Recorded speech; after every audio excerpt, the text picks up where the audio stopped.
Bonjour, bonjour. Et bienvenue dans Sofa and Chill. le meilleur podcast Du monde. Voilà. Okay. Moi, c'est Charlotte. Moi, c'est Imen. Et on a le meilleur podcast. Du monde. Et aujourd'hui, on a une invitée. Au centre. Fais ton introduction au monde. Ok. Bon, moi, c'est Renaldi. J'ai 30 ans, j'habite à Anvers. Damn, girl, you old. Non, mais Damn. you don't have to say like that. C'est ça. Damn, je pensais que t'étais plus jeune que moi. Ah ouais? Ouais, moi j'ai 27. Tu fais I jeune, love it. ça c'est vrai. I love it. I'm a baby. I'm the baby of the team. Sorry, je t'ai coupé. Donc, voilà. I'm 30 years old. J'ai 30 ans. J'habite à Anvers. Et je suis une grande sœur. Je suis quelqu'un qui travaille énormément. Je suis dédiée à ma famille. Et j'aime apprendre des choses. Very curious about life. Quelle belle introduction. J'aime bien le fait que tu te sois introduite, pas en disant ce que tu fais dans la vie. Est-ce que c'est quelque chose que tu fais consciemment? Ouais, j'ai arrêté de faire ça. Et pourquoi? Parce que j'essaie pas de me limiter à what I do. Ouais. Tu vois? I'm also just human, tu vois? Enfin, human first, toujours. Ouais. Comment il Tu faut vois? dire? Alors juste pour les Français, on va juste te demander essayer de parler un maximum en français parce qu'on Ok. est très écoutés en France. Ok. Et tu sais bien, les Français et l'anglais, Ah oui. c'est difficile. On va juste dire que Rinaldi aussi est flamande, donc ça veut dire qu'elle parle néerlandais, que le français n'est pas nécessairement sa première langue. Mais quand il y a des anglicismes, on se chargera de faire la traduction. On pense à vous. Mais il est temps que vous commenciez à apprendre l'anglais. Ok. L'anglais. C'est un peu Et tard déjà. You late. Non. You late. Pardon. Mais donc, pardon. Donc, c'est un effort conscient. Ouais, c'est un apport conscient. Voilà, parce que je me dis, dans la vie, on est plus que Ouais. notre métier, notre profession. Et je tiens énormément à mon job, mais je tiens aussi à d'autres choses. Et d'autres choses, parfois, on oublie, quoi, qu'on est tous, enfin, je dis human first. Comment on dit human first en... Humain en premier. Non. Ouais, l'époque où je me présentais avec mon travail, je vivais pour lui. Donc, c'est aussi un bon signe. Donc, tu es dans un Ouais. système sain. Avec Ouais, ton- mais c'est vraiment c'est vraiment un effort que je fais parce que je travaille aussi énormément, enfin, Ouais. ça prend énormément de temps dans ma vie, mais je sais quand même de faire l'effort d'être un peu plus focus sur comment on dit, les basic essentials, enfin, Ouais. comment on dit, Oui, Essentiel. Ouais. oui, l'essentiel de la fin, tu vois. Ouais. Ok. Ouais, non. Enfin, moi, personnellement, je sais que pendant tout un temps, genre, ouais, je fais ça. En fait, quand tu y penses, c'est des bêtes mots qui veulent rien dire, hein. Mais déjà, bon, après, toi et moi, on fait des trucs que, genre, par exemple, si on dit aujourd'hui, ouais, on fait de la consultance, les gens me regardent. Je sais pas si t'as déjà vu aussi les vidéos en ligne des consultants qui essayent. D'expliquer ce qu'ils font. Et genre, même t'essayes, mais, non. Ouais. Même nous, tu vois. Ouais, non, mais moi, quand je dis ça, juste pour le côté, enfin, pour le côté un peu, pour l'ironie, enfin, pour to play into it, je dis, je fais des PowerPoints. Je dis ça. Comme ça, on passe à autre chose. On ne doit pas rentrer dans le On sujet. va pas rentrer dans le sujet. Mais quand même, on va quand même rentrer dans le sujet. Mais Ok, qu'est-ce que tu fais? On t'a invité justement parce que on trouve en tout cas nous que tu t'es en train de faire quelque chose d'intéressant. Raconte-nous un peu qu'est-ce que tu fais. Bon, premièrement, 4 jours sur 5, je travaille en tant que manager RH. Je fais des événements pour un magasin de chaussures, magasin de vêtements à Anvers. Magasin Fully Handé, ça fait 25 ans. Enfin, nous avons un côté qui existe il y a 25 ans et il y a l'autre côté qui est plus streetwear qui existe il y a 12 ans. Et ça fait 3 ans que je travaille là-bas, mais depuis 2021, avril 2021, en même temps, je suis devenue un des complémentaires. J'ai commencé à écrire des blogs. J'ai commencé à aider pas mal d'organisations avec la réseau. Et au fur et à mesure, j'ai eu d'autres projets qui sont venus sur ma voie. Et là maintenant, on peut dire que ça fait 1 an que je travaille avec un partenaire l'histoire a commencé, qu'on a commencé à faire un peu de consultance aussi pour un artiste en commun, enfin un artiste qu'on connaît. Lui, c'était plus le côté musical qu'il allait aider à lui donner quelques conseils, et moi c'était plus le côté RP marketing, je lui aider là-dessus. Après un mois, son manager a dit, écoute, je vais commencer un autre travail, donc tu vas devoir chercher un autre manager. Et c'est comme ça que on est devenu manager tout d'un coup. On a commencé à apprendre les choses along the way. Sur le terrain. Sur le terrain. Et bah oui, il y a d'autres talents qui se sont ajoutés, et maintenant on avance vers une construction où on peut vraiment se voir comme une agence qui essaie de représenter des créatifs qui ont un arrière des origines. Oui, ils ont des origines étrangères, non, je sais noires, africaines. Ouais, bon, des créatifs qui ont une autre origine, quoi. Ouais. Donc, qui sont souvent sous-représentés. Voilà, exactement. Find my words. T'inquiète. Donc voilà, on a une agence qui défend un peu tout ce qui est des talents créatifs en Belgique. On essaie aussi de voir international, parce qu'on a remarqué que parfois il manque certains outils pour pouvoir mieux se présenter dans un espace, on peut dire, plus wide ou plus, tu vois, plus grand.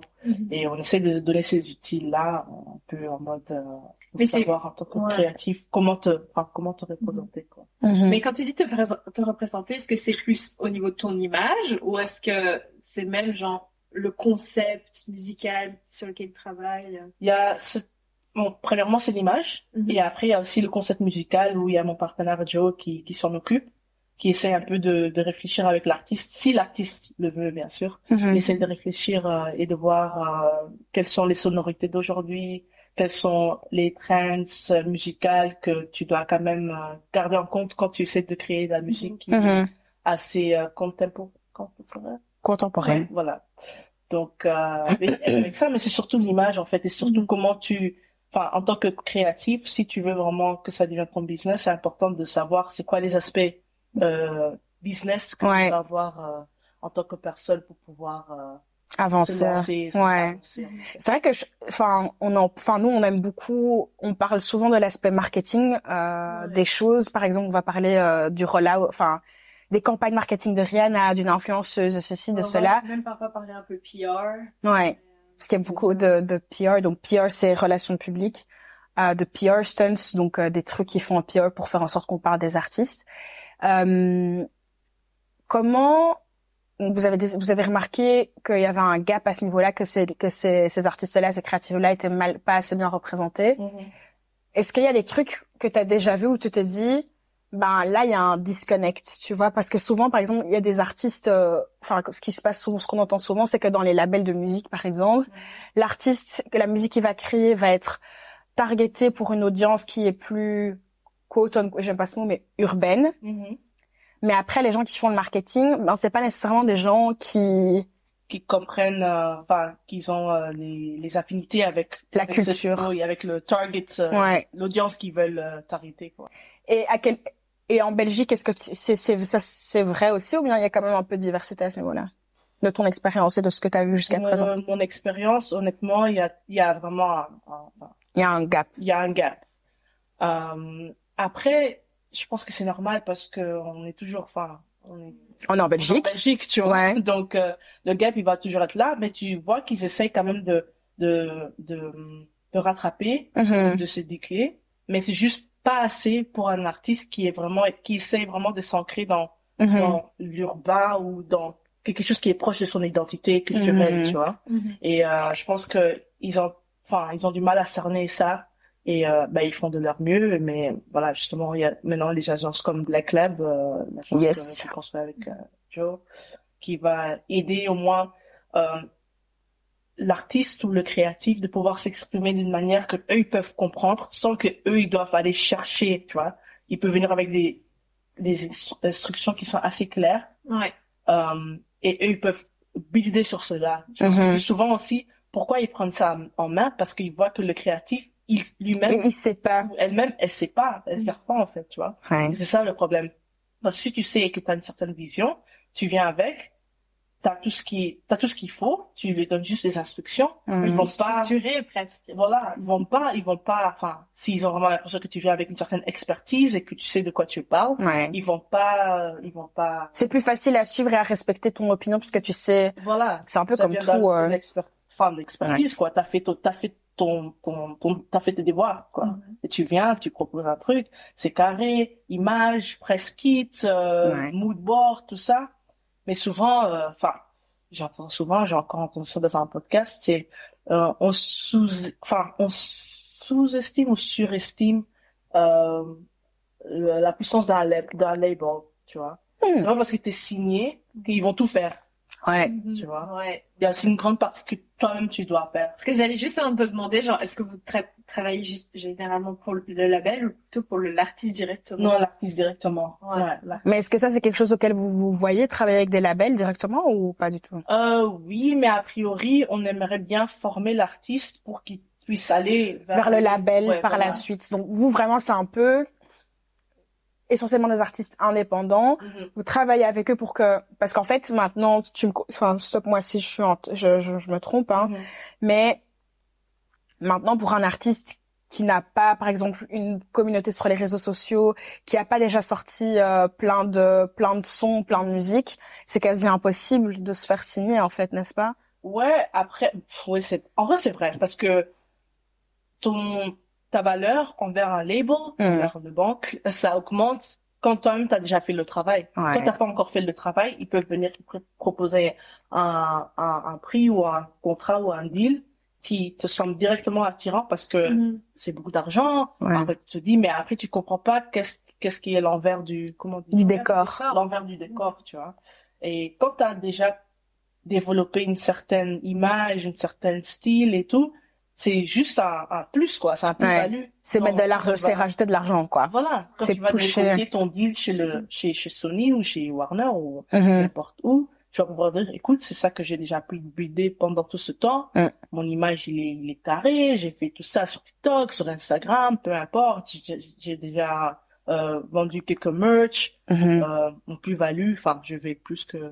En fait, je suis presque un produit complet, en fait. Exactement. Exactement. Et c'est où il y a souvent, enfin, on peut dire des clashs entre les créatifs et les labels où finalement, si c'est le label qui t'a produit, qui a rendu de toi un produit, t'as pas grand chose à Oui, c'est ça que j'allais dire. Je me demande presque, ils ont pas un droit, en fait, sur ton image tout court parce qu'ils l'ont créé de base. Mais parce que là, par exemple, bon, on sait pas, je pense, vu ce qu'on dit maintenant, entre, toi qui as ta propre vision en tant qu'artiste et le label qui va pas nécessairement dans la même direction, ça me fait penser un peu à Doja Cat en ce moment, qui, elle dit, elle en a marre de faire de la pop, c'est pas ça qu'elle voulait faire, mais elle a signé en label, et ben, le label, tout ce qu'il a investi, il doit le récupérer quelque part, et la pop, ça marche bien avec elle.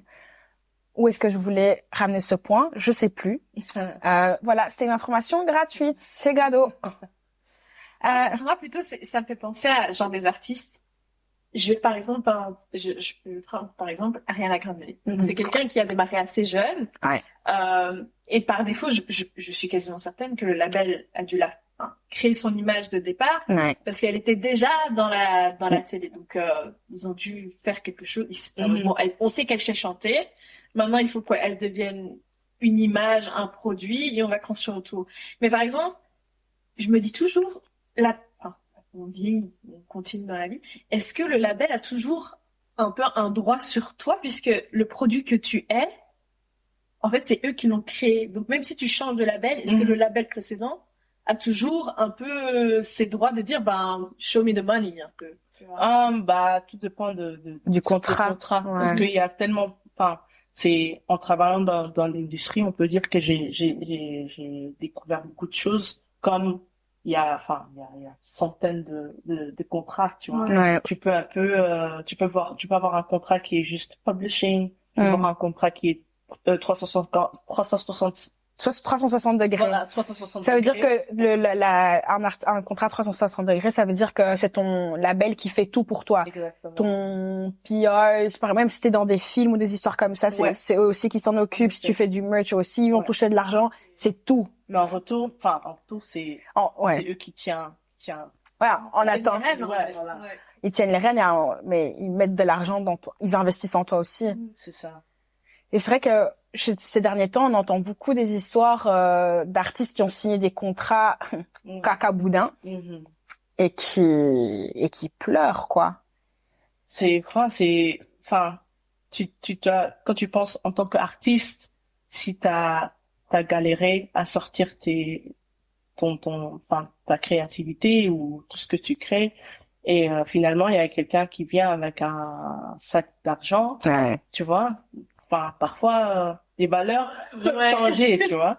Ou tu peux peut-être te sacrifier d'une manière que tu pensais que ah oui, je vais pouvoir rattraper ça, ou je vais quand même pouvoir finesse, je vais pouvoir trouver un chemin qui va toujours me bénéficier à la fin, mais du moment où tu rentres dans des contrats compliqués, des contrats compliqués que peut-être tu comprends pas, tu vois, c'est pas facile, quoi. Attends, pause tapez un peu dans vos micros.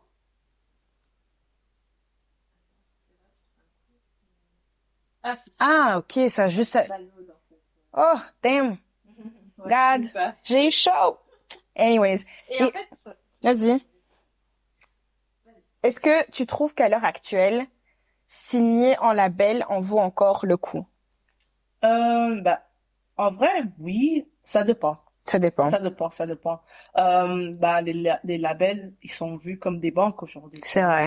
C'est juste l'endroit où tu vas pour un prêt créatif dans la musique, quoi. Ce que j'allais dire, sinon c'est beaucoup de frais à avancer en réalité. Hein. Ouais. Tu vois? Donc tu dois déjà pouvoir builder un truc où, après, enfin, peut-être aujourd'hui le jour, vu que on est tous à une génération, je sais pas X, Y, Z, on est tous là en mode on veut pas travailler. Mais en vrai, il y a beaucoup des artistes qui ont vraiment bossé, ils ont travaillé ils ont fait un travail pour pouvoir alimenter leur tout ce qu'ils fait de côté, tu vois, en tant que créatif, quoi. Et aujourd'hui, le jour, c'est assez vite qu'on veut signer. Donc, en fait, on va aller prendre les prêts en sachant qu'on n'est peut-être pas prêt pour faire ça, ouais. Donc, c'est un peu ça. Tout dépend. Je pense que signer un label, si t'as déjà ta direction créative, t'as déjà ta musique, tu peux avoir beaucoup de valeur. Tu peux avoir un plus-value. Oui, Plus-value qui est élevé.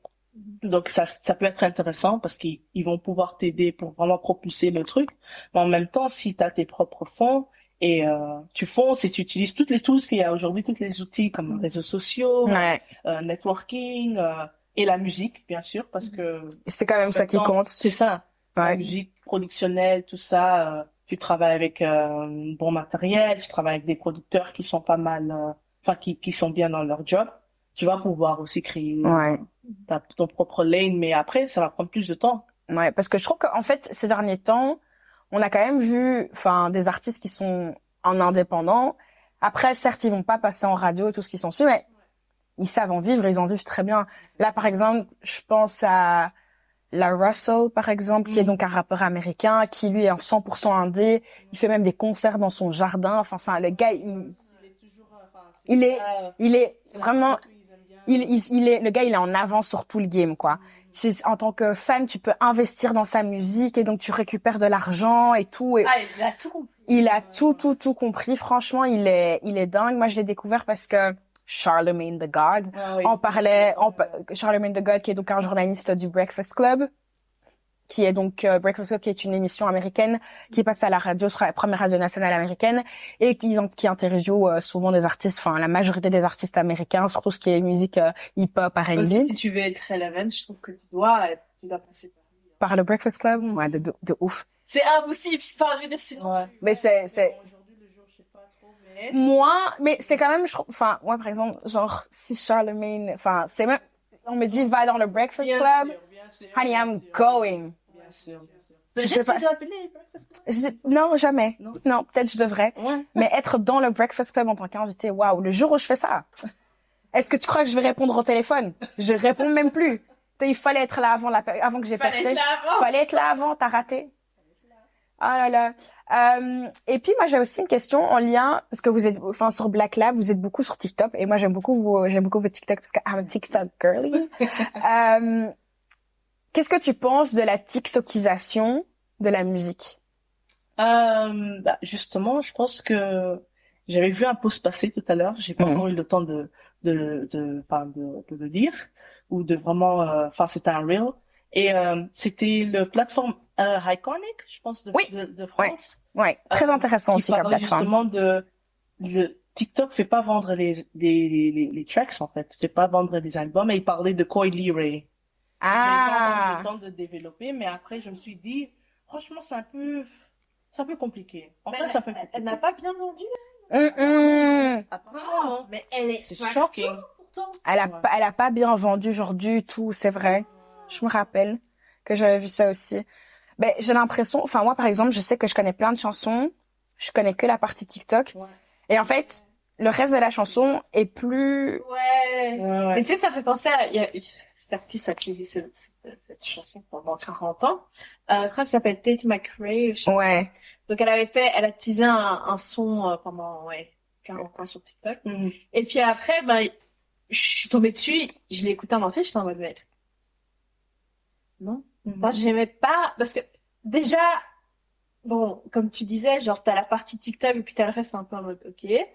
Mais aussi c'est tellement TikTok que après, on va dire au niveau de proportion, parce qu'en fait, je réécoutais Escher aujourd'hui parce qu'on avait été au concert ce week-end. Ouais. Et je me rendais compte que lui, vraiment, pour le coup, à l'époque, en tout cas, ses chansons, t'avais une grande partie. Alors que maintenant, j'ai l'impression que t'as la partie TikTok qui est récurrente, et puis tu vas dire deux phrases peut-être au milieu, et aussi la qualité du son est différente. Ouais, c'est vrai.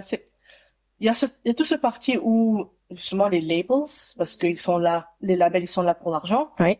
Donc, ils vont d'office Pousser. envoyer sur TikTok, d'office. Ouais. Mais après, moi, je me dis, enfin, le hack, je pense, qu'on a essayé de trouver avec Black Lab, et c'est qu'on essaie aussi de donner comme conseil à nos créatifs, en fait.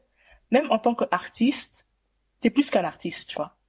Bête exemple, Joey Badass sur TikTok, apparemment, il fait juste les TikTok où il est en train de donner de l'eau à ses plantes, en fait, tu vois. Il est pas forcément là en train de promote sa musique, mais justement juste un côté un peu plus humain.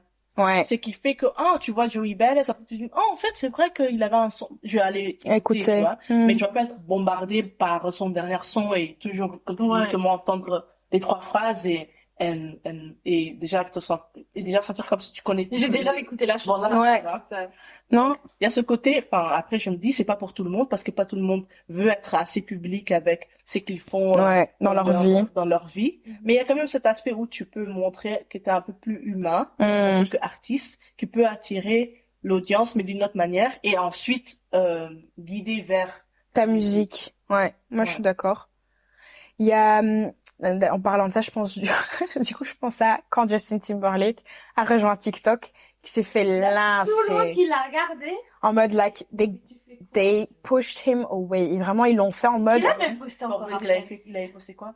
Parce qu'en gros, parce que là, en fait, pendant tout un moment, la stratégie de TikTok, c'était de payer des gros artistes pour qu'ils fassent un compte TikTok et qu'ils deviennent actifs sur TikTok pour justement attirer les gens à rester sur la plateforme.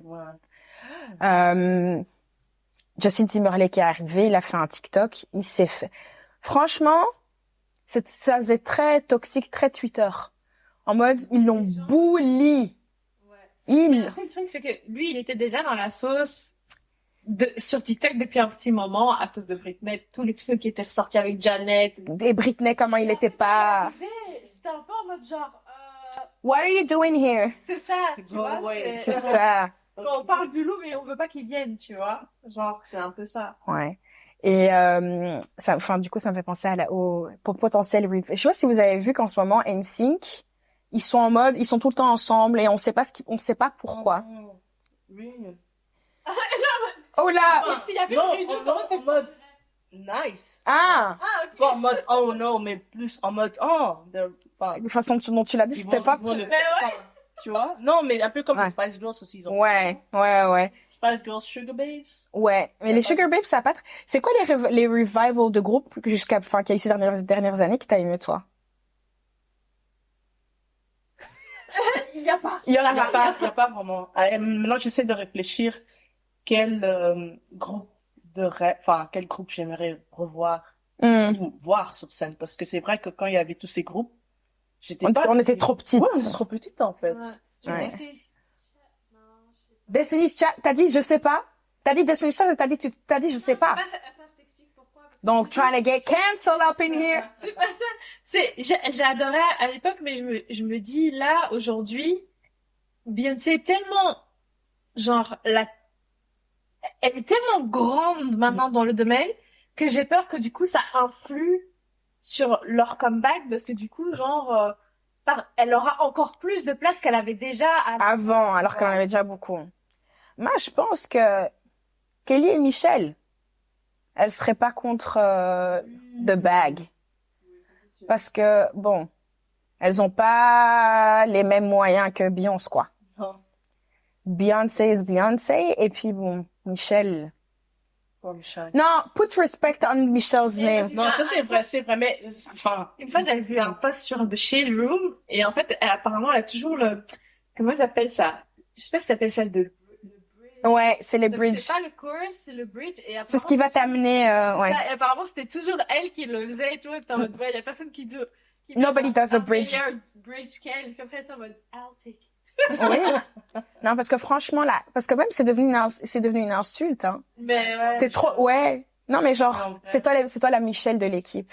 C'est abusé. C'est grave méchant. En attendant, la meuf, Amine, elle a quand même marqué l'histoire, quoi. Aussi, elle a son propre podcast maintenant. Oui, sur The Black Effect, Oui, The Black Effect ouais. Network. Ah, je savais pas du tout. network qui appartient à Charlemagne the God. Si vous écoutez ce Mais lui, podcast, vraiment. mais je l'aime beaucoup. Non, mais lui, Il est génial. il est génial. Je trouve que au niveau de sa carrière, c'est très intéressant de voir comment il a commencé en étant la terreur des Ouais, le blagueur, les gens, clairement un Ouais, bully. c'est un bully. Et- Bully. Bah, c'est vrai. Non, Parce que lui-même, il le dit, hein, he cleaned up, je sais pas comment. Ouais. Voilà, tu vois. Mais- So it Ouais, non, c'est très aspirationnel comme parcours. Je trouve aussi, ouais. Je vais faire une transition en lien avec le concert de Cher. Imen et moi, on était donc en route pour aller regarder le concert de Cher Les gars, on a vu quelqu'un. et on marche pour rentrer dans le building. On vient de scanner nos billets et moi je vois un monsieur passer. Je regarde le monsieur, je le dis, that's a nice daddy. Il était très cute, d'accord?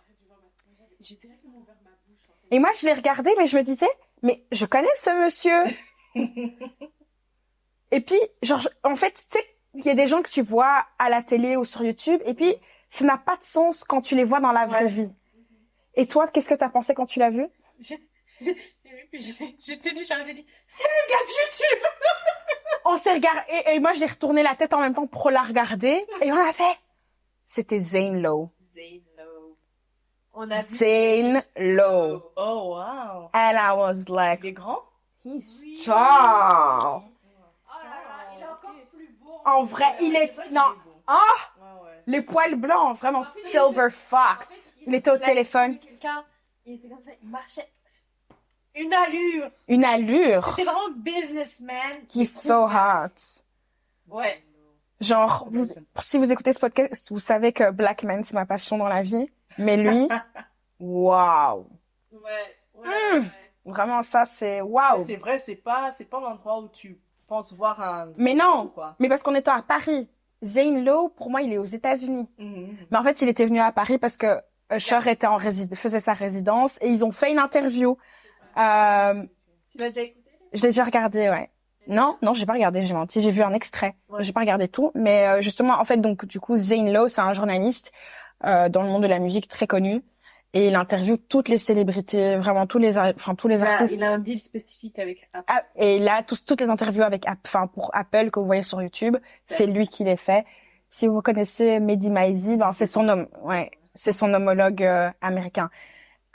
Zane Lowe, j'adore. Mais si je vois Mehdi Maizi, Elle arrêtait pas de me répéter ça. si je Si je le vois, vois, je hurle. Si je le vois, je fangirl. je fangirl. J'avais toutes les... Il est pas souvent en Belgique. Mais ouais! Ah, il a pas mal des amis ici. Oui, Il faut le trouver maintenant. Hein. Mehdi Maizi, je te cherche. Non mais je suis fan. Slide dans les DM. Non mais dans le sens, mais non mais je suis pas fan en mode j'ai un crush. Prochainement aussi. J'ai pas un crush sur lui comme j'ai un crush sur Zane Lowe, mais c'est juste que j'aime bien ses interviews. Parce que je trouve que dans le paysage français, au niveau des interviews, enfin, je suis désolée, hein, super contente pour Mouloud Achour depuis qu'il a Click sur Canal+. Mais c'est plus Click comme avant. Tu connais Click? Ah oui, oui, je connais. Ouais. C'est qui? Mais Mouloud Achour, c'était lui le nom du présentateur. Mais maintenant, Et en fait, avant, il avait sa chaîne, c'était sur sa chaîne YouTube qu'il interviewait tous les rappeurs et tout. C'était tellement bien parce que c'était pas une interview, c'était une conversation. Et maintenant, pour lui, heureusement, il est parti chercher le sac avec plein d'argent. Il est sur Canal+. Et c'est devenu une émission. Mais ça, c'est une chronique, ouais, c'est pas... c'est plus la même chose. C'est plus la même chose. Mais très heureuse pour Mouloud Achour. C'est bien, va chercher le sac. Very happy for it. S'il y a quelqu'un qui veut venir me donner le sac, je prends. Comme là. La banque est... En parlant de interviewers, journalistes, Ouais. en Belgique. de silence. Non, mais c'est vrai parce que, enfin, tu vois, Ouais. enfin, maintenant avec Black Lab et tout, c'est aussi un problème. Enfin, c'est aussi un struggle. Oui, qui est-ce que des médias qui sont assez pointus, assez, tu vois, Ouais. qui vont vraiment dans tout ce qu'on essaye de, enfin, dans le monde de nos créatifs, tu vois. Ouais. Parce que je Et sais c'est que vraiment, c'était pas facile. je sais que pas mal de gens parlent beaucoup de tarmac, mais moi je trouve que c'est pas, ça n'a, Je suis désolée, mais non. non, tu vois, pour moi c'est pas, ça correspond pas à ce genre de format. En fait, no shade à tarmac, parce qu'il y a quand même certaines vidéos que j'aime, enfin, que j'aime bien, tu vois. Et c'est tellement court, c'est tellement, En fait, le problème, vite consommé, c'est pas des conversations. mais ils ont sur leur chaîne YouTube du contenu qui est plus long format, donc pas que du réel Instagram ou du TikTok, pas que du vertical, ils ont aussi du YouTube, mais je sais pas, en tout cas Tarmac, je trouve qu'ils sont très forts.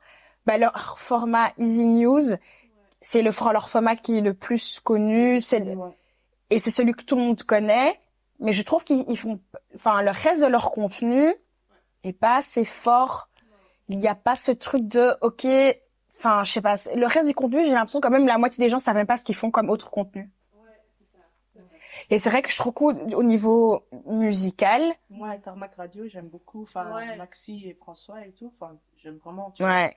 Mais, Je trouve que l'impact culturel, par exemple, que un Breakfast Club a, ou l'impact culturel Ça, c'est que, mais après, on parle de RTB, donc c'est côté, Tu vois, c'est ça que j'allais dire. déjà, en En fait, Belgique, ce on qui est, dommage, tu c'est vois. que, tu vois, j'allais dire, il y a du potentiel, mais en même temps, tu sais que le potentiel ne sera jamais taclé parce que c'est du public, dans le public, quoi.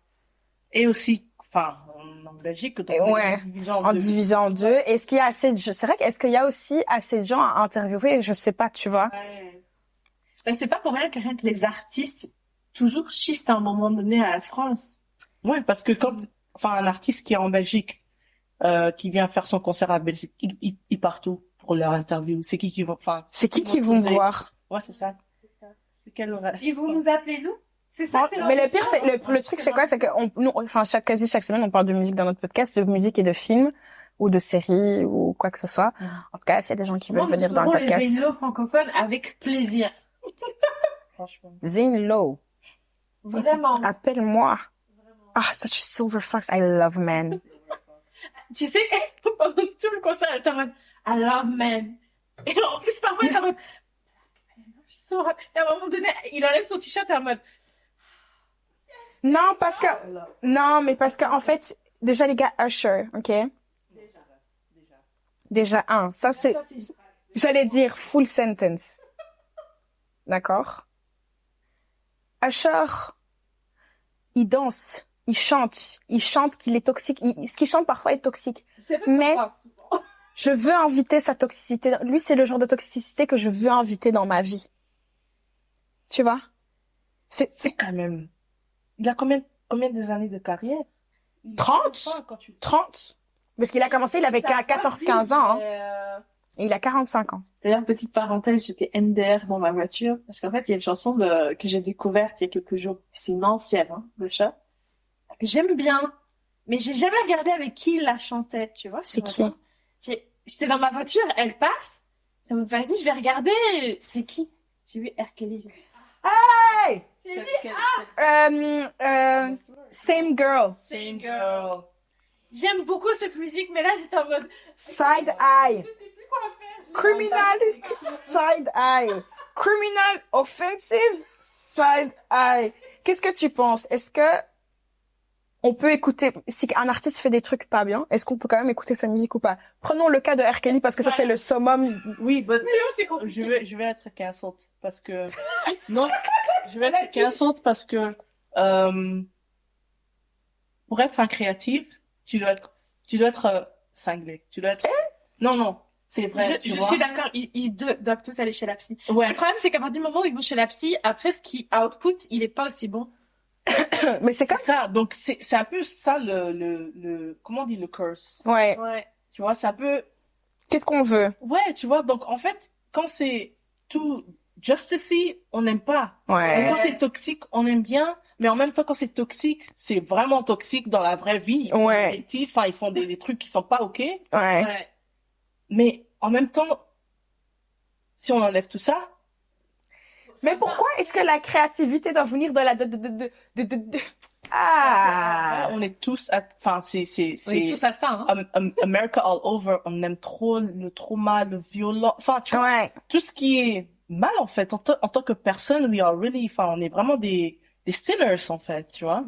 Et thank God that God has forgiven, fine. Oui, il nous a pas que oui. Déjà, tu vois. Mais, en vrai, c'est vraiment ce côté où je me dis, je pense de plus que tu montes dans l'échelon d'être là, enfin, Réussir. voilà, de réussir et d'avoir tant de gens qui veulent tellement de choses de toi, tu veux pas, enfin, après, il y en a, hein, mais c'est juste, quand tu vois Michael Jackson, Hey, qu'est-ce que tu vas dire ici? I'm just saying. Non, qu'est-ce que tu just say quoi pour être précise? J'ai dit ça, j'ai dit rien, Michael Jackson. Après, enfin, c'est pas que j'écoute pas, hein. C'est pas que je mets en... Non, parce que Mais juste pour dire que... je pense que si toi et moi on doit rester amis. Prenons Chris Brown. Prenons Chris Mais Brown. Chris Brown, moi, par exemple... Quoi? Je suis désolée. Mais j'ai grandi avec Chris Brown. Like, Chris Brown, he's my bestie dans ma tête. Ouais. Mais après, je dis, I'm gonna get Ouais. Enfin, je vais être cancelled. Parce que Chris Brown, c'est mon enfance, en fait. Non, je comprends. Post Rihanna, bien sûr, on a tous fait semblant. Moi, j'ai pas fait semblant. On a tous, enfin, moi, j'ai fait semblant. J'ai fait semblant. Et après, je me suis dit, bon, après, je comprends, enfin, Ouais. of course, tu vois, enfin, il y a rien qui peut justifier tout ça. Mais après, je me dis, ben voilà. C'est un peu le trade-off, c'est le prix à payer. Mais pour avoir- c'est vrai que quand tu penses, enfin, tous les gens qui travaillent dans le monde, enfin, des strass et paillettes, tout ce Mais qui est non, c'est Hollywood. Doja Cat, en vrai. Elle est pas, enfin, tout le monde dit que, ah oui, ça fait partie de son marketing, tout ça. Mais il faut déjà avoir un certain craquage dans ta tête de te dire, ah, c'est ok, je vais quand même me portrayer de cette manière juste pour to Ouais. prove a point. Ouais, non, c'est vrai. Elle a dit qu'elle aime pas ses fans. Moi, ça me choque à quel point elle les insulte, elle dit vraiment, vous êtes bêtes et tout, vous êtes tous là, et ils sont tous là. Ouais. C'est très, non, c'est ça, it's giving Stockholm syndrome. Syndrome de Stockholm de dingue. Mais je suis sûre qu'elle, chez elle, elle est en mode, ha, ha, ha. Genre, les gens sont... Mais jusqu'à quel point est-ce qu'un artiste doit être redevable ou à la merci de ses fans, tu vous trouvez? C'est ça, parce que après, en fait, c'est quelque chose, en tant que créatif, si tu fais les choses bien, tu vas toujours avoir les gens qui vont être attirés par ce que tu fais. Et c'est pas quelque chose que tu peux vraiment contrôler, tu vois. Ouais. Mais, bien sûr que tu peux essayer de contrôler l'influence que ça va avoir sur toi en tant que personne. Mais, c'est juste, ça fait juste partie de Ouais. l'ascension, Oui. tu vois. Et, après, enfin, c'est eux, bien sûr, c'est à cause d'eux, c'est grâce à eux, les streams, tout ça, tout ça. Mais après, je me dis, en tant que créatif, tu peux pas aussi te laisser faire par...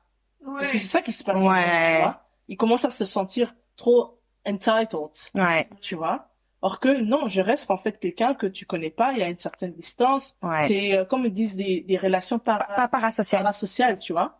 c'est beaucoup ça. Et après, je me dis, ben, c'est normal qu'après un moment, il y a des personnes qui se disent, OK, je drop mon album, après Je disparais. je disparais, tu vois. Ouais, Kendrick Lamar, le professionnel. Et Adele. Moi, mais Adele, c'est vraiment, elle a dit, je travaille 1 an et puis, Non, mais après, Adele, on la voit encore, tu vois. mais c'est pas elle qui le choisit, hein, c'est les gens qui la ramènent, mais Mais elle je trouve se que- montre pas d'elle-même. Hein. Mhm. Depuis qu'elle est avec son gars, on la voit plus. Oui. Avant, moi. Ah, Black Men, ma Ouais. passion. Elle veut show off son gars. Rich Paul, c'est mon gars. Poster, frère. Même sur mon front, Rich Paul is my man. My man, my man, my man. Ouf, quel homme. Après, je pense que c'est aussi le niveau de artistry Ouais. que tu dois avoir et de vraiment être sûr de ce que tu fais pour pouvoir te permettre de disparaître à chaque fois que tu fais un album. Tu vois. C'est pas n'importe Kendrick qui. le sait, Adele le sait, Ouais. Damso le sait. Tu vois. Ouais. Enfin, tu dois pas lui venir demander des trucs en mode, fais des enfin, tu vois, On fait les TikTok, ouais, j'avoue. fait du EDM, il y a 12 ans passés quand tout le monde, Chris Brown, Usher, tout ça. Tout le monde faisait de l'électro, ouais. Tu vois, tout ça, quand t'es vraiment sûr, quand t'es vraiment, enfin, t'es vraiment ancré dans ton Non, t'as marqué, ouais. mood or vibe, tu sais ce que tu vas donner et pas plus. Et Ouais. tu sais comment tu vas évoluer de ta manière sans que quelqu'un t'impose cette évolution. Ouais. Mais c'est pas facile. Et dans tout ce qui, dans le monde belge, francophone, c'est au niveau de, enfin, quel artiste peut se permettre de faire ça selon toi? De faire quoi? Ce truc de De disparaître? venir et disparaître. Bah, je pense que la seule personne, c'est Damso. Ouais. Damso, Angèle, mais elle est un peu plus commercialisée, Ouais, je pense. c'est ça. Moi, je trouve que elle, il y a vraiment eu un. Ah, voilà, je sais ce que je cherchais. Ouais, moi, par exemple, donc elle a sorti 2 albums. Tu écoutes le premier et le deuxième, ça n'a rien à voir. Hein. Ça n'a rien à voir. Moi, j'écoute pas, Angèle. En fait, moi, j'étais tombée sur une de ses chansons, puis après, j'avais écouté son premier. Après, c'est quelqu'un, quand j'entends, je vais écouter le truc, puis après, genre, j'écoute plus, quoi. Tu vois? C'est pas un artiste, Tu vas retourner écouter. mais en tout cas, ce que j'aime bien chez elle et chez son frère, c'est l'écriture. C'est très edgy. Donc, on peut discuter sur la voix, si vous voulez, mais sur l'écriture, je trouve que franchement, on est quand même sur un haut niveau. Et le problème, enfin, par exemple, que j'avais avec elle, c'est quand elle avait sorti son deuxième album, elle était en mode, ouais, c'est trop bien, mais juste parce que c'était Angèle. Parce que moi, je l'ai coupé. Et les paroles,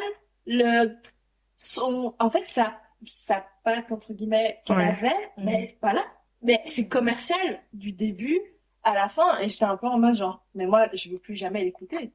Mais est-ce que, justement, tu vois, le premier album, elle a écrit, elle était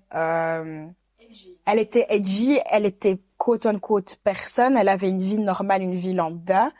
Est-ce que au fur et à mesure, justement, que tu deviens une célébrité et que tu vis moins de problèmes auxquels les gens qui vont écouter ta musique puissent relate, tu vois, est-ce que t'es pas obligé de te diriger vers quelque chose de plus lisse?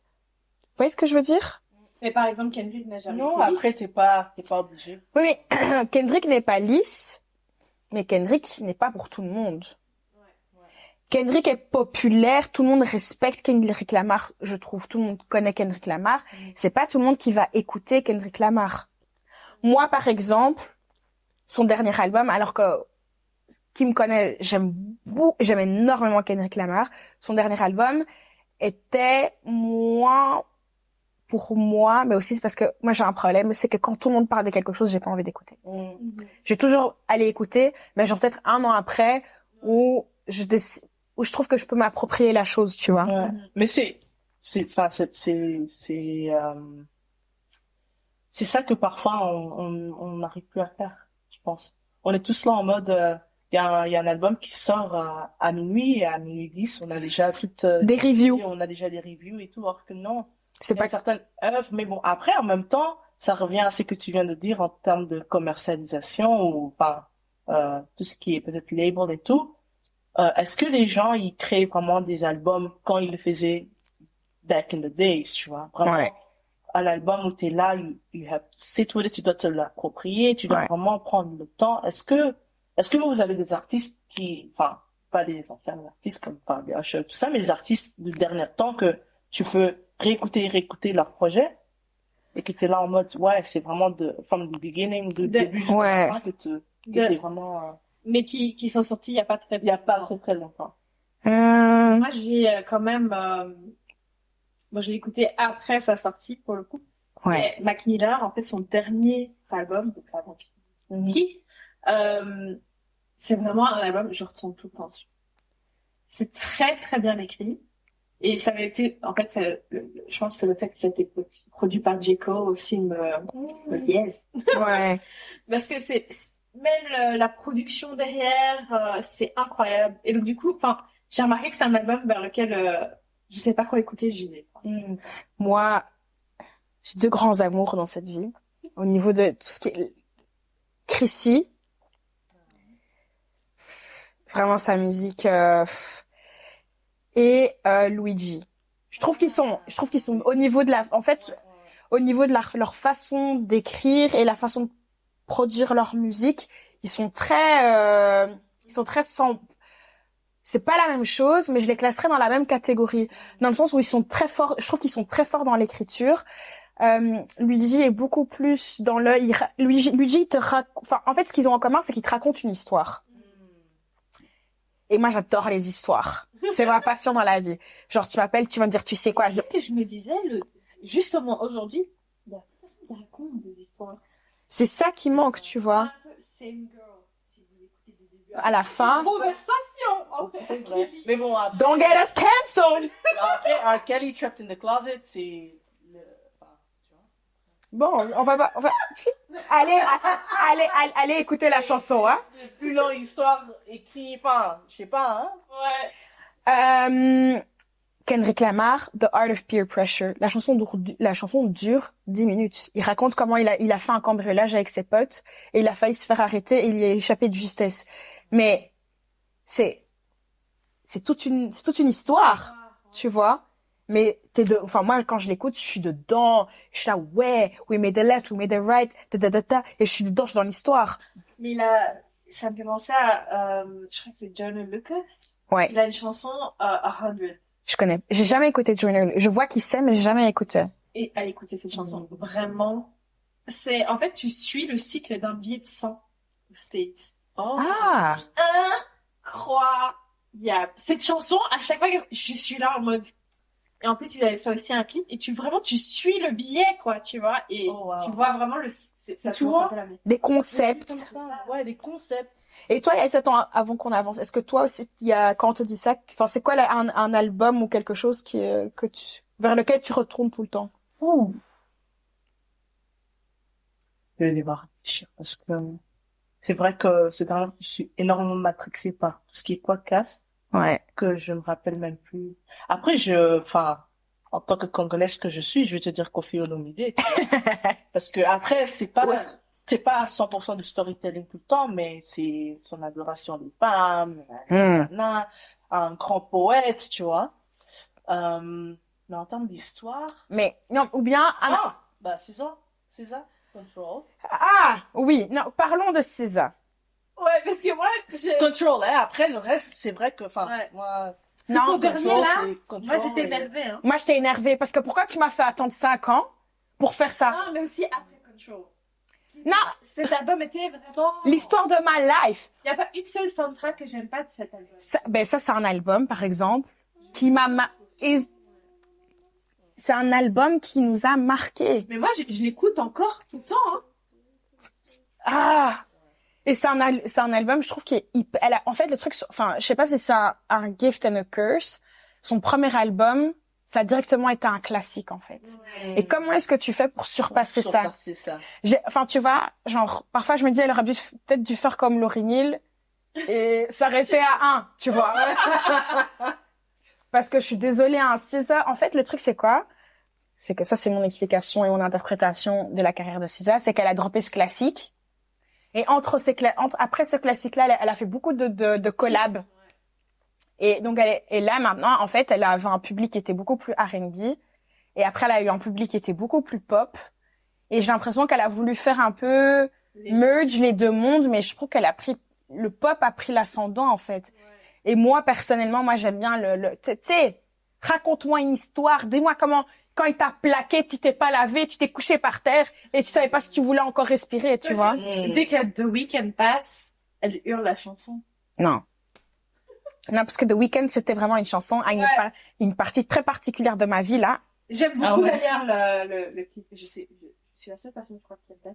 Elle a une obsession pour les clips. Mais non, mais parce que pour moi, c'est visuel. Tu montes ton concept visuel. Et genre, moi, j'ai déjà aimé des chansons parce que j'ai vu le clip. Mais parce que, après, il y a pas tous les artistes qui font ça, mais t'as beaucoup d'artistes qui, ils s'investissent. Même dans, et je trouve que, allez, il y a eu du taf derrière. Il faut regarder. Absolument. C'est quoi le dernier clip qui t'a marqué? Aujourd'hui, j'ai regardé le clip de Cinco BBM. C'est un rappeur. I don't know who that is. Ouais, me neither. Mais c'est que je l'ai découvert. Mm-hmm. Et en fait, c'était un rap song. Je suis pas trop dans le rap français. Absolument pas. Ah, c'est du français en plus. Ouais, du rap français. Hein? C'est un gars qui vient de Choisis le roi. Choisis le roi. Les Français. 9-4. Et, en fait, c'était le type of, enfin, c'était un clip que je m'attendais pas, le track. Je me disais, ah oui, comme d'habitude, ça va être, voiture, cagoule, gang. C'était dans une église. Ah. Il était prêtre. Ah. Prêtre. Mm-hmm. Oui. Et il y avait un mess, en fait. Et he was rapping, en fait, tu vois. Et I was like, ah, mais ça n'a pas de sens, en fait. Mais, le contraste. Bien. Ouais, le contraste, il a vraiment bien fait. En tout cas, after the episode, I recommend. Ouais. On va le voir.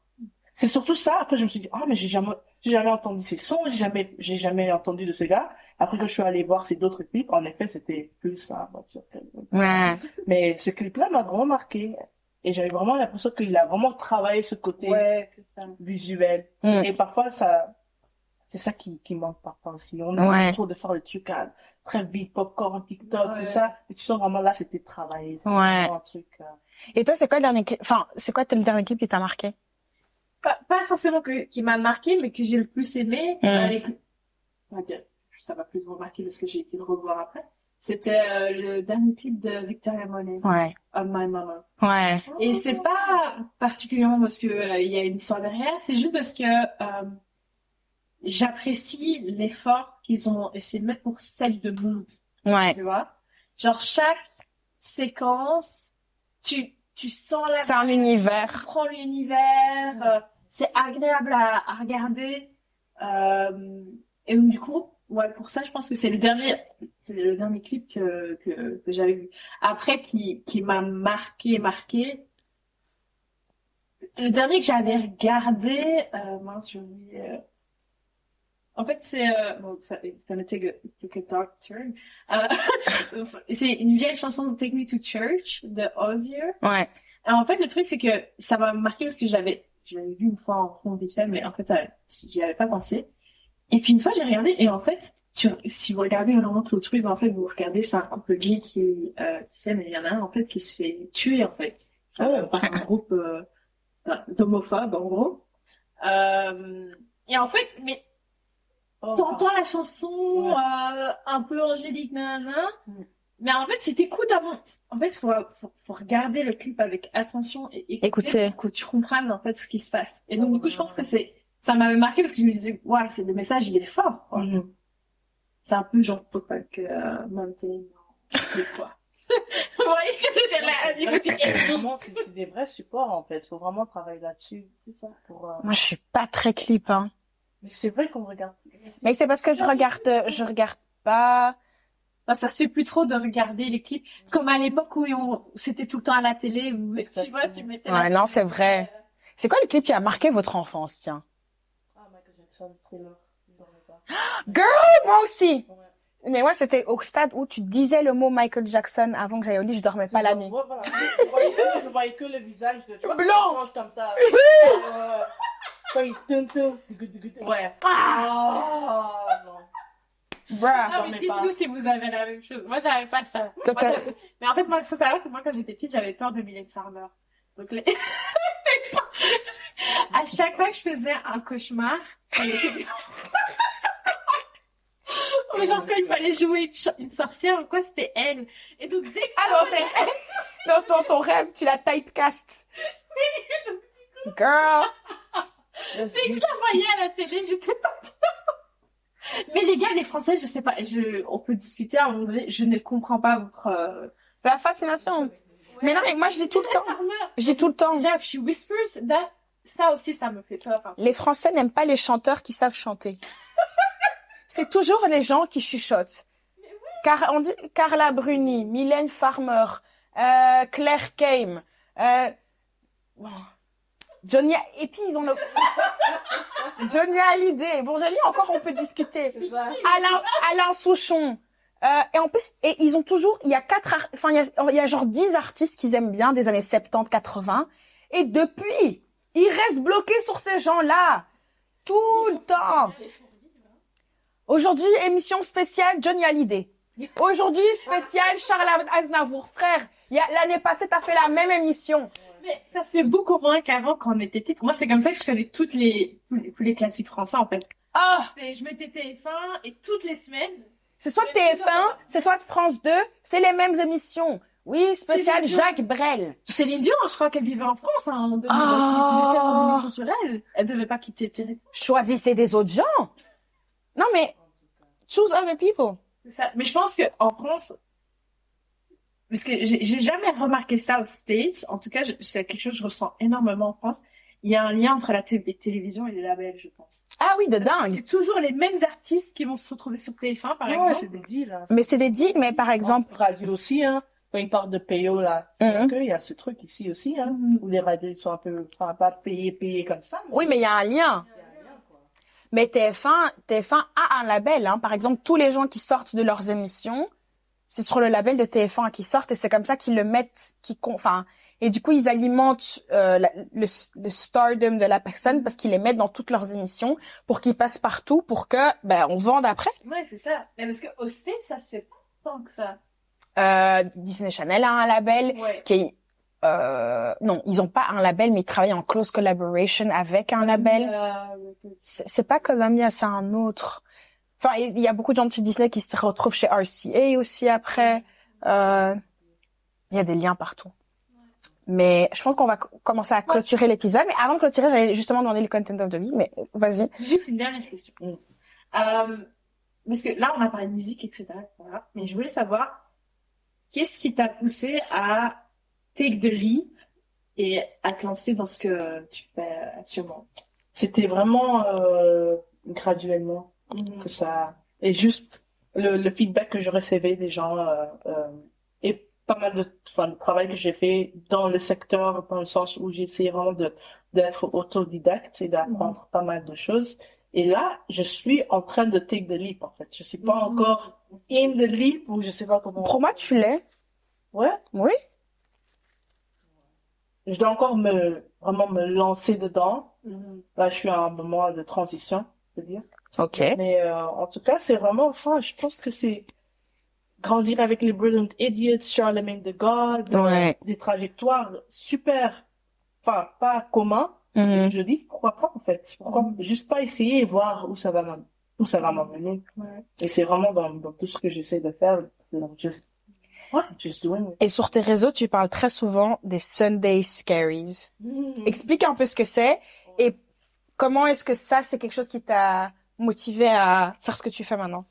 Le Sunday Scaries, la première fois que j'ai entendu quelqu'un parler de Sunday Scaries, c'était Bozoma St. John.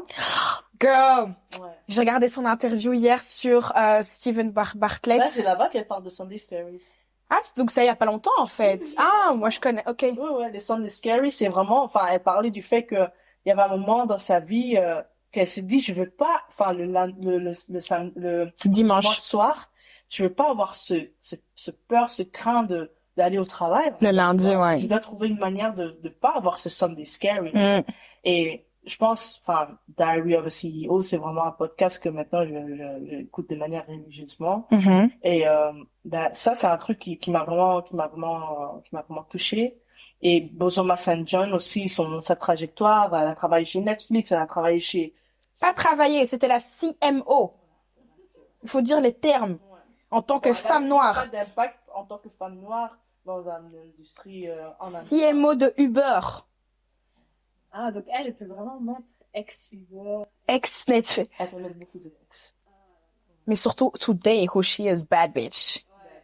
Ok, boss bitch.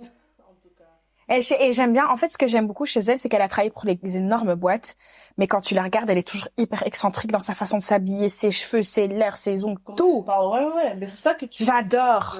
De atteindre, Mhm. vraiment de pouvoir faire ce que tu fais et en même temps rester dans Qui tu es. oui qui tu es, tu vois, rester vraiment être ancré dans ton identité en tant que personne, parce que c'est ça qui fait que tu fais la différence partout où tu vas, Ouais. tu vois. Si tu essaies trop de mingle, après on est tous uniques dans notre propre manière, tu vois, mais parfois pour savoir comment le faire ressortir de manière positive Hmm. et de pouvoir créer d'impact quand tu sors ce côté you quoi. Ouais. You quoi. Ouais. Que ça. Moi, Donc voilà, Sunday Scary, Ouais. ça a commencé là. Après je me suis dit écoute, là en mode vu que je suis en période de transition et que j'aime beaucoup ce que je suis en train de faire, où je me vois, où je me projette. Et voilà, chaque dimanche, je vais prendre un peu de temps de pouvoir préparer au moins la semaine Ouais. pour que j'ai moins cette sentiment d'angoisse. Ouais. Que jamais, enfin, ces derniers temps, c'est vrai que j'ai pas trop ça, mais je sais qu'il y a énormément de gens qui ont ça. Ah, moi, j'étais moi, dans mon nouveau travail, j'ai pas ça, mais moi, avant le dimanche. Mais moi, ça commençait déjà le samedi matin, hein. Ah, ça commençait le samedi matin. J'étais là, mais c'est parce que j'étais vraiment pas, j'étais pas heureuse dans ma vie du tout court à ce moment-là. Mais le samedi matin, j'étais là, putain, lundi, je dois aller travailler, voilà, samedi, dimanche, c'est fini. Je recommençais lundi, j'arrive pas à croire qu'à 25 ans, c'est ça ma putain de vie. Et quoi, je vais faire ça jusqu'à mes 65 ans, 67 ans, j'en peux plus, je suis déjà à bout, comment est-ce que...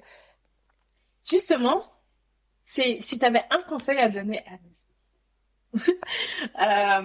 qui veulent lancer un projet ou qui veulent se lancer dans quelque chose, qu'est-ce que serait, quel conseil est-ce que tu donnerais? Ça reste simple, just do it, en fait. Ouais. Enfin, just do it. Parce que aussi, souvent, la question qui commence plus à me frustrer, mais après, je comprends, c'est tout à fait normal. Mais c'est souvent les gens qui viennent vers toi enfin, qui viennent vers moi, ils me demandent, comment tu fais? Comment tu fais? Mais comment tu fais? Mais il y a pas de formule, en fait. Je me réveille et je décide qu'aujourd'hui, enfin, un peu, c'est comme quand t'es dans une relation amoureuse. T'es pas amoureux chaque jour, enfin, ça fait 3 ans quand même. T'es pas amoureux chaque jour au moment que tu te réveilles, mais c'est une décision que tu prends. Ouais. Tu vois, De construire. Voilà, love is a verb et tu travailles, tu vois. Donc, chaque jour, je me réveille, je dis, c'est quoi, je vais essayer quand même de faire quelque chose qui va avoir d'impact, que ce soit dans mon travail, que ce soit dans ma vie, privée, tu vois. Ouais. Et c'est juste ça, en faisant, enfin, en vrai, je sais même pas t'expliquer comment. Mais, ouais. Mais donc, pour avoir été quelqu'un qui a été de l'autre côté de chercher à savoir et de pas comprendre. En fait, par exemple, moi, j'étais très fort dans le analysis paralysis. Analysis paralysis, c'est quand tu veux faire quelque chose et au lieu de passer à l'action, tu t'informes. Tu fais que t'informer. Mais tu t'informes tellement, mais c'est parce que t'es paralysé et tu fais pas. En fait, c'est bête, hein, mais c'est tous les jours faire un petit pas. Par exemple, nous, cette histoire, on l'a déjà racontée 1000 fois. Si vous nous écoutez aujourd'hui, c'est parce qu'à un moment donné, on s'est dit, on va lancer un podcast. Et on l'a déjà dit 1000 fois. Il y a les 3 premiers épisodes de ce podcast, ils existent même plus, ils sont supprimés. Ils sont parce qu'ils étaient nuls. Mais on n'a pas abandonné. Et il faut pas non plus se dire, ouais, non, j'ai fait, mais je publie pas. En fait, en vrai de vrai, non, en fait. Parce que nous, au début, enfin, hormis ces 3 premiers épisodes, enfin, surtout, moi, par exemple, j'avais pas encore filmé, donc j'avais ce truc en mode, mais c'est sûr qu'on va mettre la vidéo et tout, j'étais pas bien et tout. Puis en fait, toi, t'es là en mode, mais non, mais c'est pas grave, si même la vidéo est pas bien, c'est à fur et à mesure qu'on le fait, ça va être de mieux en mieux, etc. Et maintenant, je suis à l'aise maintenant. Devant la cam. Ça va. Et c'est jamais, enfin, là maintenant, je pense que pour nous le podcast, pour nous le podcast maintenant c'est devenu seconde nature. C'est notre vie, ça fait partie de notre vie, ça fait partie de qui on est. On n'y réfléchit même plus. Mais là, là on est en train d'écouter, on est en train d'enregistrer l'épisode 56. Ben, c'est ça que je t'ai dit à l'enfant, hein. Arriver jusqu'à plus, enfin, déjà avoir plus de 50 épisodes, Ouais. Enfin, je sais pas si vous réalisez, mais Je pense qu'on réalise pas. On réalise pas. Moi, une fois que I see the money, peut-être. ça va venir parce que Ouais. si déjà t'as passé le cap de 50 épisodes, Ouais. il y a 95 ou 90% des podcasts dans le monde qui passent pas plus de 50, hein. Ouais. Vous êtes déjà, enfin, Ouais, you guys non. are already elite. Mais en fait, nous, on s'était mis comme objet. En fait, on avait vu les statistiques par rapport au podcast et on avait vu que il y a autant de podcasts qui font pas plus de 5 épisodes, autant de podcasts pas plus de 20. Et pour nous, je pense que le moment où ça a switch, c'est quand on avait passé le cap des 20. On était là, OK, this is our thing, let's go, we keep doing it, en fait. Et ouais, ça fait partie de notre vie. Et vraiment, les gars, faites, là, j'ai un nouveau projet en tête que j'ai envie de lancer. Et en fait, au plus tu fais des choses, genre là, j'ai peur, mais j'ai moins peur parce que j'ai testé des choses. Et en fait, le pire, c'est quoi? C'est que, ben, en fait, tu te casses la gueule, mais en fait, tu te rends compte que tu continues à vivre, en fait. C'est vraiment ça. Sauf si tu travailles dans le secteur médical. Non, Tu te casse pas. Enfin, tu vois, enfin, like a surgeon, tu vois. Ouais. Il peut pas juste, Non. like, you're playing with someone's life, tu vois, tu joues Ouais. avec, enfin, mais nous, enfin, dans tout ce qu'on fait, il y a personne qui va. Mais non, c'est ça. Il y a personne va mourir. Et franchement, les gars, faites vos trucs. Et ça sert à rien parce que nous, on a déjà, oui, comment vous avez fait pour lancer le podcast? Mais en fait, il faut juste faire. Je sais jamais quoi répondre à ça parce que je suis un peu en mode genre, on a mis, tu vas s'acheter, on a acheté le matos, On a fait voilà. des matos, on a. Ben, c'est ça, tu vois. Et genre, chaque jour, faites un truc pour vous avancer. Ben, qu'est-ce qui t'a aidé à quand même, enfin, je sais pas si t'as toujours le analysis Ouais. paralysis, mais je sais que, enfin, il y a pas mal de gens autour de moi qui ont ça aussi. Et, enfin, je sais pas comment. Les aider. Iman. Moi, moi, je l'ai toujours un peu, donc je sais pas si je peux aider. Je sais pas, je pense que, en fait, si je prends l'exemple du podcast, c'est un peu biaisé parce que le truc, c'est que je l'avais aussi, mais le fait d'avoir une autre personne qui te tient accountable, Ouais, c'est Et genre, ça. tu vois, Ouais. ça m'a sorti du truc. Je suis en mode, bon, en fait, je peux pas ne rien faire parce qu'il y a quelqu'un Qui compte sur moi. Ouais. Après, sur moi seule, c'est un aspect sur lequel, enfin, en toute honnêteté, je struggle déjà un peu. Enfin, toujours un peu. Mais je pense que comme vous l'avez mentionné, juste se dire, bah, moi, j'ai aussi ce truc de genre, dans tous les cas, j'ai un travail. C'est ça. Et je pense pas me faire virer demain, hein, j'espère. Donc, du coup, je me dis, si je teste un truc, c'est pas grave parce que c'est pas ma seule source De revenus. de revenus. Ça me frustre par contre parce que parfois je me dis j'aimerais bien au moins faire un mi-temps pour avoir au moins le temps de lancer ce que je veux sur le côté, mais la réalité est que dans cette économie je vais pas faire un mi-temps. Ouais. Mais donc voilà, je pense que j'ai quand même ça commence à aller mieux juste parce que je me dis c'est pas juste sur ça que je repose, quoi.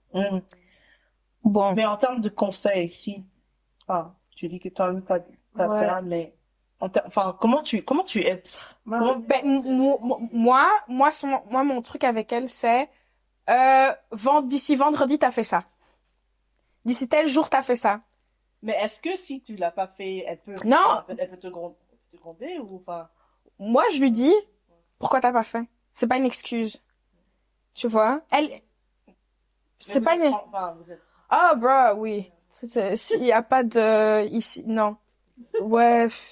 Non, s'il y en a une qui déconne, bah, écoute, meuf, t'as déconné, quoi. Après, c'est jamais, en fait, le truc, c'est que, mutuellement, on sait aussi quand l'une ou l'autre, automatiquement, nous-mêmes, on sait qu'on a déconné, et puis, voilà. Mais, sur ce point-là, je pense que ce qui est bien dans notre dynamique, c'est qu'on se pousse quand même, je trouve qu'on se pousse quand même énormément toutes les deux. Et, j'arrête pas de lui dire, en fait, elle est beaucoup trop intelligente. Pour moi, c'est une des personnes les plus intelligentes du monde. C'est la vérité. Elle est trop sûre de moi. Elle est plus sûre. Je suis plus sûre qu'elle que de moi. Parce qu'elle a un cerveau. Parfois, je la regarde, je me dis, purée, moi, si j'avais un cerveau comme ça. Mais non, mais t'as un cerveau de dingue. Et donc, pour moi, je dis toujours mon rôle en tant que sa pote, c'est faire en sorte qu'elle réalise son potentiel. C'est ça mon job.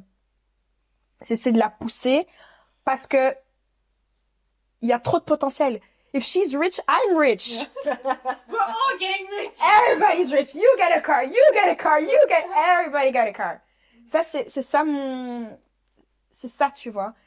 Personnellement, moi, comment je suis sortie, en fait, ton analysis paralysis s'arrête au plus que tu fais des choses. Tu dois, même si c'est des petites choses, tous les jours essayer de faire des petites choses. Moi, ces derniers temps, en fait, moi, oui, j'ai eu un switch, en fait, je veux pas mourir avec des regrets. Et en fait, ma vie, c'est aujourd'hui la vie. Comme dirait Drake, life ain't there's no rehearsal, the camera's always rolling. Il y a pas de répétition dans la vie, la caméra tourne tout le temps. Il y a pas de pause. Et c'est maintenant, je sais que je suis la reine, je suis quelqu'un qui est très propice à avoir des regrets. Et j'ai vu d'autres gens dans ma vie plus âgés avoir des regrets et je ne veux pas être ces personnes. Me dire, oh, déjà, j'ai toujours le regret. Maintenant, je me dis, purée, à un moment donné, j'étais à fond sur YouTube. Je me dis, putain, pourquoi j'ai pas continué, tu vois? Je vois des gens qui ont, par exemple, à l'époque, l'année passée, j'avais commencé TikTok et j'étais à fond sur TikTok. Pendant 1 an, je me suis arrêtée, maintenant j'ai repris. Et je vois des gens qui avaient commencé, on avait le même nombre de followers à l'époque. They live in life. Et je me dis, putain, si moi aussi je m'y étais tenue, je serais aussi comme eux maintenant. Et je me dis, en fait, le sentiment que j'ai là maintenant, c'est ça mon déclencheur de je peux pas encore. C'est ça. Une fois, pas deux. Maintenant que je le sais, je peux, agir. Ouais, voilà, agir. Et en fait, on a quand même le contrôle sur nos vies. Et je veux pas, je vais dire un truc qui était censé, j'ai oublié. C'est pas grave. No regrets. No regrets. Ça sonnait bien en plus. Ouais, je sais plus. Je dirais que ça sonnait bien. Ça te revient. Oui, non, si. Je travaille, mais en fait, dans la journée, je travaille pour littéralement accomplir les rêves des autres. Quand je rentre à la maison, les 3 heures ou 4 heures que j'ai pour moi-même, c'est ça, je dois les utiliser pour me réaliser moi. Et c'est pas pour tout le monde que c'est un projet. C'est peut-être se sentir bien, travailler sur soi-même, ranger son intérieur, des trucs qui te font du bien à toi. Et pas juste tous les soirs, parce que ça fallait devant son canapé, être sur son téléphone, regarder la télé, tu vois. Enfin, si t'aimes bien lire et que ça fait longtemps que tu lis plus, remets-toi à lire parce que tu sais que sur le long terme, c'est quelque chose qui te fait du bien. C'est pas facile, mais ça demande de la discipline. Moi, je le dis tout le temps à moi cette année-ci. Fin 2023, je vais regarder le truc qui me manque, le truc qui est entre moi et les choses que je veux réaliser dans ma vie, c'est vraiment la régularité, consistency. Et ça, le titre de chaque année, au début de l'année, je m'écris une lettre. Et consistency, c'était ça le mot d'ordre de l'année. J'ai envie de look back et je me dire, même si toute l'année je l'ai pas fait, là, les derniers mois là, moi, entre la Charlotte de septembre et la Charlotte de décembre, les 3 mois, I want to see a difference. Ouais. Enfin, voilà. Je pense que pour to continue on the consistency thing, je pense que consistency, ça peut prendre différentes formes. Ouais. Tu vois. Par exemple, moi, un truc où j'étais super consistent, c'était le fitness. Manger sain, tout ça. Mais maintenant, je peux plus me permettre ça parce que I have a business to run, tu vois. Ouais. Je dois être là en train de faire le podcast, je dois sortir, je dois faire du networking. Ouais. Mais au moins, je suis consistant dans ça. Ouais. Tu vois. Gym, chaud. Manger ça aussi chaud parce que j'ai pas le temps. Ouais. Mais au moins, je suis consistant dans ce que je veux créer, tu vois. Ouais. Donc, which is legacy ou, le business, quoi, tu vois. Ouais. Donc, ça prend toujours un peu Des formes différentes. Je pense qu'il faut être ok sur le fait de pas pouvoir tout faire. Ouais, c'est ça. Et c'est ça que je veux aussi Parce que moi, Moi, en ce moment, un truc qui me dérange, c'est mon appart, tu vois.